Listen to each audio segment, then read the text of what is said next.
This would be Elizabeth Odom. You can come on up. Ed Scruggs, Ryan Wall.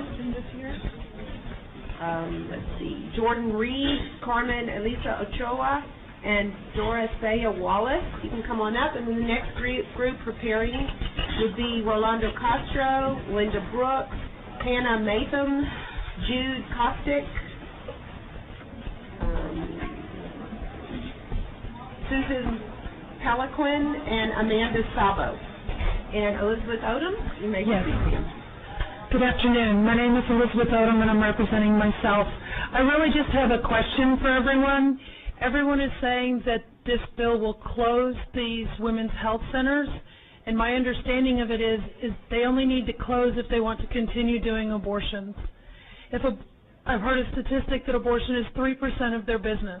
If it's only 3% of their business, then they can stop doing those abortions and continue to offer the women's health care services that they now provide.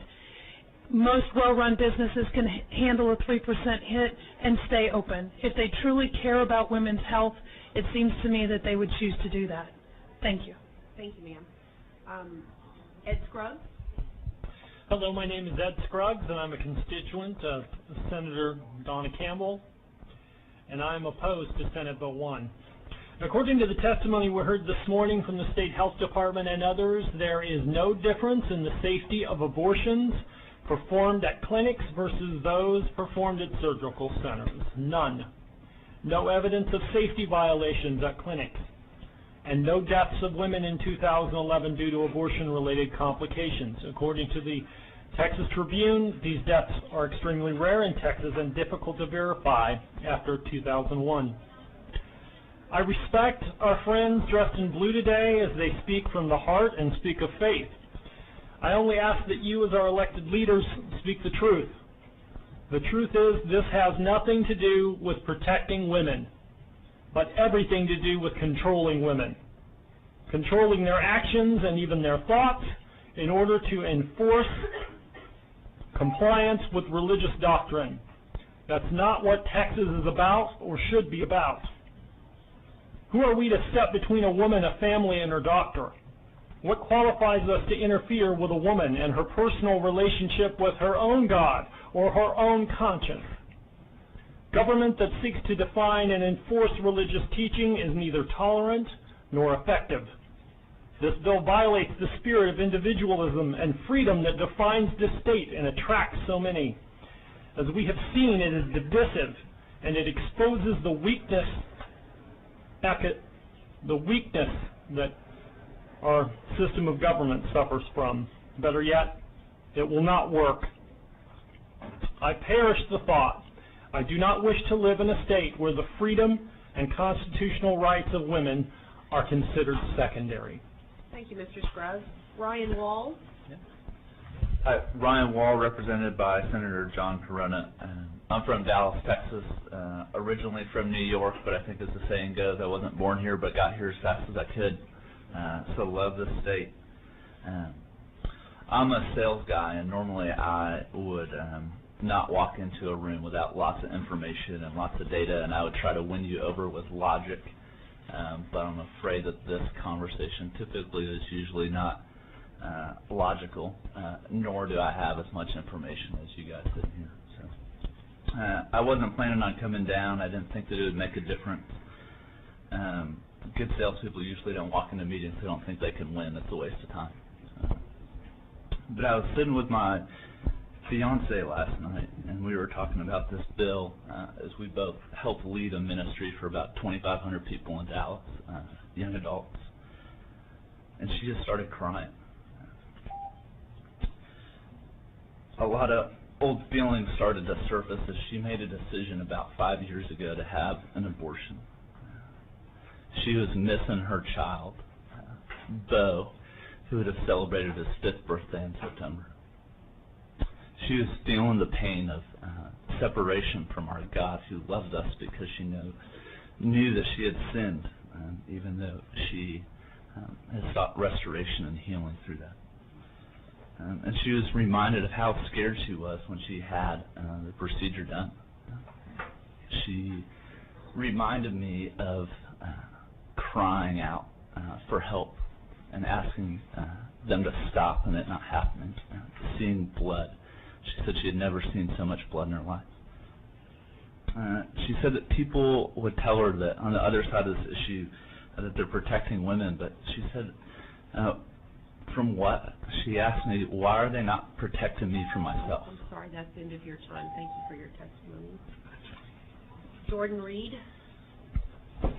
Good afternoon, Senators. Thank you. I'm Jordan Reed from San Antonio. I'm a physician and surgeon. I was born in Corpus Christi and obviously have roots in Texas. It's been a long day for all of us, and this room is full of so much sorrow and anger, and as the others have so eloquently voiced their own stories of loss, either coming down on one side of this issue or the other. I charge you, as the title of your committee, to remember that you're here to represent the health of the people, the health of the women of Texas. And I've heard other people use the term disingenuous, which is a sort of a new age phrase for people like me, that basically means this is a pig dressed up in ribbons. This has nothing to do with the health of women. On one hand, it says, oh, well, we need better standards where we can do these abortions if they're going to be done. And on the other hand of the bill, it says, oh, but no abortions ought to be done. We have to have janitorial closets in men's locker rooms, but, you know, let's debate whether or not that baby can feel pain in there. It's such an inconsistent and yet charged and truly pathetic situation. I'm real tired of hearing about crummy doctors and botched procedures and blood. I've spent all of my professional life up to my elbows in blood. I've spent all of my time trying to help the people that needed my care, and I'm sworn to it. I have a sacred trust, and I'd just like to remind all of you to be worthy of that trust that these people's tears Thank you, Ms. have Reed, given for your you. testimony. Appreciate it. Carmen Ochoa. Good afternoon. My name is Carmen Ochoa, and I support SB1. I had an abortion a few years ago at Planned Parenthood, and I completely regret my decision. Soon after my abortion, I was consumed with shame and guilt and fell into a deep depression. I highly discourage women from getting an abortion, and that is why I applaud all efforts to prevent abortions. However, I do not support legislation that could lead to decreasing access to health services in rural communities. Women, the truth is that we need to take responsibility for our actions. If we can't afford birth control, then focus more on becoming financially stable. If you are not ready to become a mother, then the only sure way to prevent pregnancy is to abstain from sexual activity. If you can't afford birth control, then be prepared to take care of the consequences. After my abortion, I was still pro-choice for a few years, but God recently changed my heart. I am now pro-life because He showed me that He formed all of us before we were born. He helped me realize that He has a special plan for all His children. We need to humble ourselves to our Creator and honor Him in our government. I encourage all of you to learn more about Jesus because He helped me change my heart about this issue, and I know He can change yours too. For all of you who made the difficult decision to make or to have an abortion, find comfort in knowing that if you sincerely repent, God forgives you and He will heal you and deliver you from all your pain. Thank you. Thank you. Ms. Wallace. Good afternoon, committee members. My name is Dorothy Wallace, and I'm a retired colonel with 30 years service in the United States Army and a proud resident of the state of Texas. I live in Senate District 25, and I'm here today to speak against the passage of SB 1, which denies women across Texas reasonable access to legal and safe abortion procedures.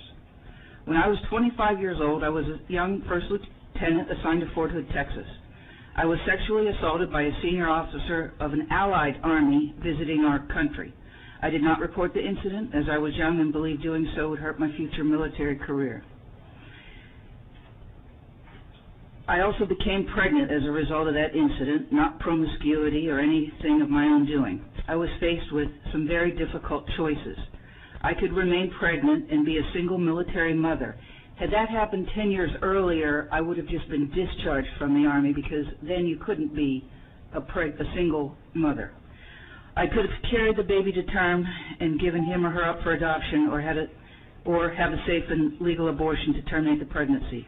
I chose the latter option and had a safe, legal, and relatively low-cost abortion not far from where we're sitting here today. And I strongly urge you to, if nothing else, consider the amendment from Senator Uresti about rape and incest, and adding that if you're going to continue with this legislation. There's no compelling state interest in this legislation. Perhaps our legislature would be better served spending more time and energy on children already born in the state, and stand with Texas women, not against them. Thank you, and I would like to say thank you to our chairperson today for making everybody feel a part of democracy. I'll pass it on to her. Thank you, Ms. Wallace, and thank you very much for this panel and for your testimony.